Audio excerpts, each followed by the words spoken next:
Let's go.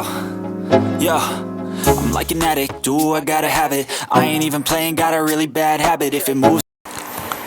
Assalamualaikum warahmatullahi ta'ala wabarakatuh. Alhamdulillah wassalatu wassalamu ala rasulillah wa ala alihi wa sahbihi wa mawalah wa la hawla wa la quwata illa billah. Langsung saja kita tanggapi pertanyaan dari akun Google Dwi Purnamasari 2. Ustadz, bagaimana waris yang tak punya keturunan?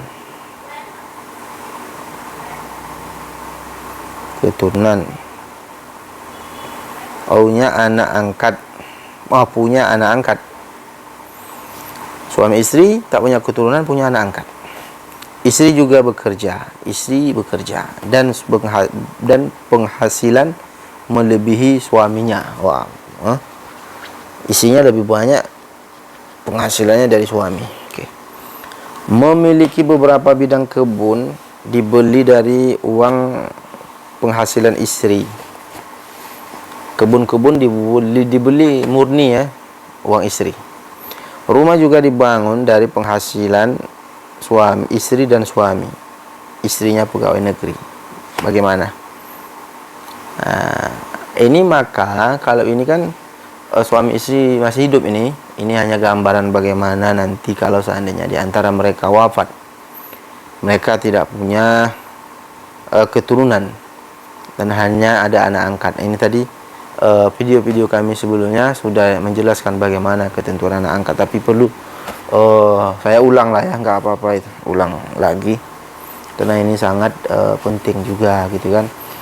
Pertama saya jelaskan kepada si penanya, anak angkat itu dalam agama, dalam ketentuan waris Islam, ingat ya, ketentuan waris Islam, anak angkat itu tidak mendapatkan bagian sama sekali.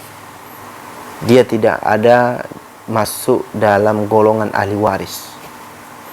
Karena mendapatkan warisan itu ada 3 sebabnya. Pertama disebabkan nikah. Suami istri itu orang lain. Suami orang lain, si istri keluarga yang lain. Mereka menikah, kemudian saling mewarisi. Istrinya wafat, suami dapat. Atau suaminya wafat, meninggal, istrinya dapat bagian dari suaminya. Padahal mereka orang lain. Tapi apa sebabnya? Mereka mengadakan pernikahan yang sah, yaitu an-nikah. Itu sebabnya. Sebab yang kedua mendapatkan warisan adalah disebabkan hubungan darah. An-nasab, itu hubungan darah. Kita punya ayah ibu dapat warisan disebabkan ada hubungan darah. Anak cucu kita itu dapat warisan dari kita karena ada hubungan darah. Saudara-saudari, sepupu, keponakan dan sebagainya itu mempunyai hubungan darah. Kemudian sebab yang ketiga adalah mereka yang pernah memerdekakan hamba. Mayat ini dulu dia hamba, dimerdekakan oleh si fulan. Ternyata mayat ini yang dulu budak wafat, kebetulan hartanya banyak, maka seseorang yang memerdekakan dia dulu itu mendapatkan warisan disebabkan al-wala namanya dalam agama kita, dalam waris faraid, ilmu faraid itu namanya al-wala, yaitu sebab dia dapat warisan sebab memerdekakan si mayit dulu. Jadi ada 3 sebab, dan anak angkat tidak masuk dalam sebab ini. Jadi ini perlu ditegaskan, tidak mendapatkan bagian waris sama sekali. Tetapi Islam mempunyai solusi untuk ini. Bagaimana caranya? Maka orang tua angkat ini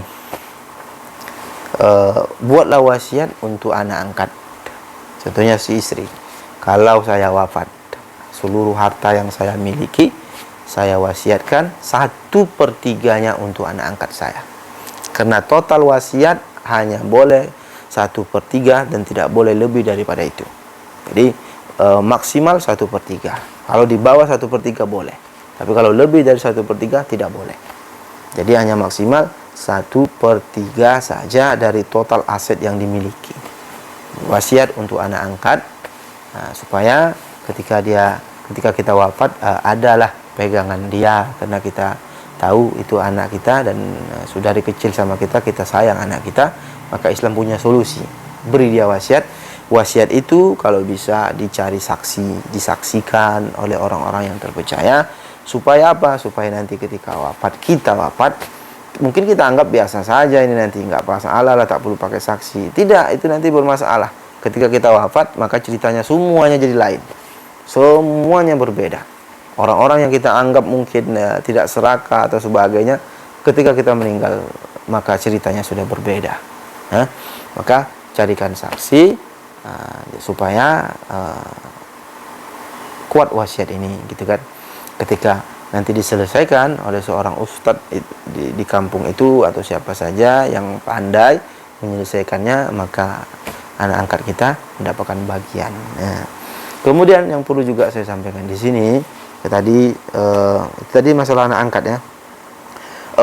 Istri mempunyai tadi membeli beberapa bidang kebun, dibeli dari uang penghasilan istri, maka buat nama atas nama istri, dan itu adalah harta si istri.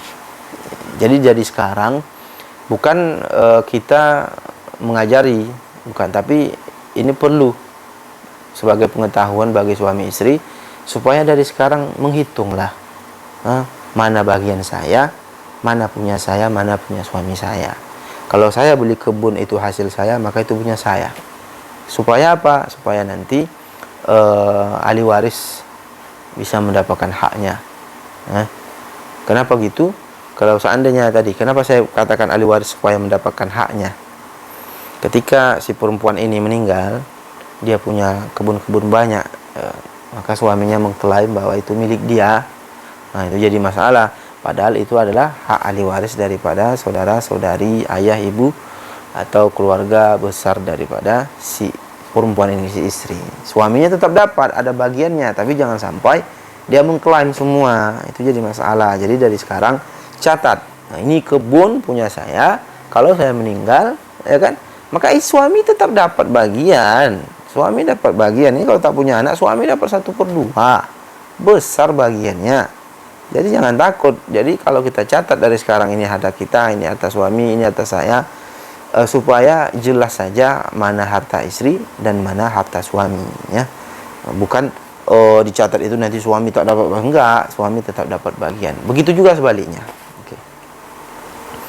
Dibeli dari uang penghasilan istri. Rumah juga dibangun dari penghasilan suami dan istri. Kalau seandainya suami istri, lihat berapa persenannya. Ketika bangun rumah, istri 50%, 50% suami, maka bagi 2 nanti, ya kan? Ketika salah satunya wafat, maka dibagi 2 dulu. Nah, dari awal sudah sepakat, sudah sama-sama bahwa rumah ini kita beli bersama 50%, 50%. Ketika hidup ini dijelaskan itu. Buat suratnya kalau perlu. Kesepakatan antara suami istri, gitu kan? Contohnya 70-30 ternyata. Suami punya 70% uang dia dalam membangun rumah ini. Istri hanya 30, maka nanti sebelum harta itu dibagi, istri mengambil haknya 30%. Kemudian dia tetap dapat dari suaminya nanti. Jadi harus jelas berapa persenannya, 60, 40, atau 50, 50, atau 80, 20. Ternyata istri 80% duitnya. Kalau rumah itu 1 miliar, ternyata istri uang dia 800 juta. Suami hanya ikut membantu 200 juta, ya maka sangat tidak adil nanti kan. Ketika wafat si suami, ya kan, itu semua ternyata diklaim bahwa itu adalah punya si suami. 1M rumah itu punya suami. Padahal istri dengan uang dia sendiri, dengan dari kantong dia, dari tabungan dia, memberikan kepada suami, membangun 800 juta, itu mereka bangun bersama-sama, ya kan. Dan tiba-tiba ketika meninggal diklaim oleh ahli waris, saudara-saudari atau ayah ibu dari suami ini mengklaim bahwa itu punya anaknya, gitu kan. Maka sangat tidak adil, ya. Maka si istri dalam hal ini dizolimi karena dia, harta dia, yang dia bekerja sehari-hari capek banting tulang, ternyata itu diklaim oleh sepihak, oleh pada ahli waris pihak suami, ya. Mungkin itu saja yang dapat kami sampaikan. Moga nasihat ini dapat diamalkan, ya. Catat dari sekarang mana harta kita, mana yang bukan harta kita, supaya ahli waris kita tahu, ya. Supaya ahli waris kita tahu. Contohnya istri tahu nanti adik-adiknya, suami juga tahu ayah ibunya atau adik-adiknya bahwa punya saya hanya ini, dan bukan ini, bukan ini. Mungkin itu saja. Assalamualaikum warahmatullahi taala wabarakatuh.